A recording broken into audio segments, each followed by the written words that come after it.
Okay, so let me start by saying this is completely out of my comfort zone, um, making these YouTube videos, but it felt like a way to still sort of communicate, um, and probably hear my son in the background.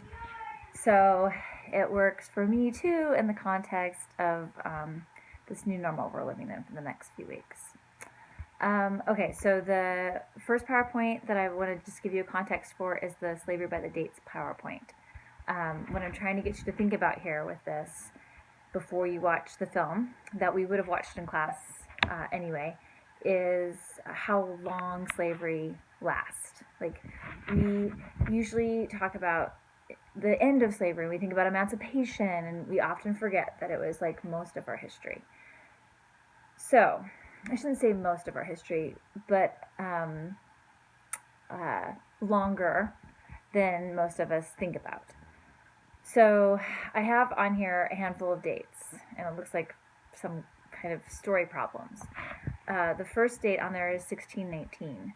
And this is the date when John Rolfe, who was the man that married Pocahontas, the guy that also figured out, probably along with Pocahontas, that tobacco would grow. It's John Rolfe, Rolfe. Yeah.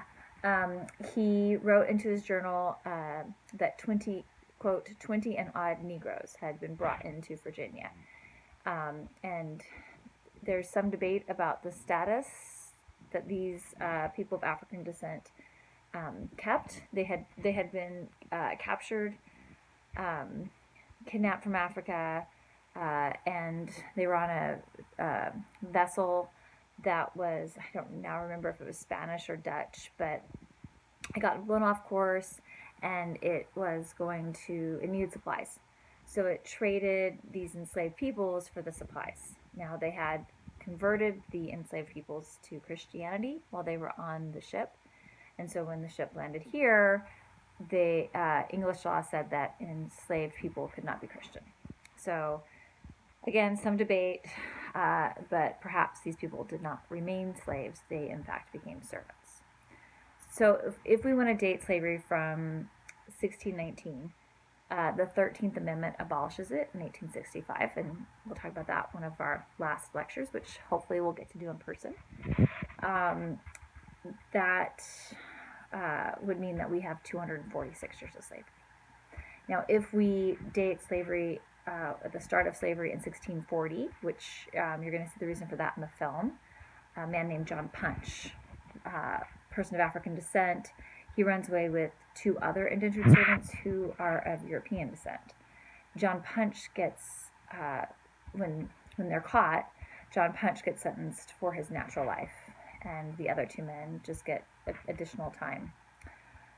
So clearly something's happening here. There's a shift. And so again, according to the PowerPoint here, if we date slavery from 1640, we are a society that has slavery for 225 years. So slavery ends again in 1865. So if we add that first number, 246, to 1865, it would be the year 2111 that we would be a society that is free for as long as we are a society that was enslaved. If we date slavery from 1640, and we add 225 years, we would be a society that is free for as long as it was enslaved in the year 2090. I'm not trying to be self-defeating, but I won't be alive in the year 2090 or in the year 2111 because of when I was born. So I will never live in a country that is free for as long as it was a country that was enslaved. And so again, just trying to get us to think about the length of this institution and how much it creates the direction that our country moves in and the legacy from that. So hopefully that's, again, just something for you to think about while you watch the film. I've got the outline there of the film for you, and we can have a discussion and a discussion board about it, as well as any questions you have.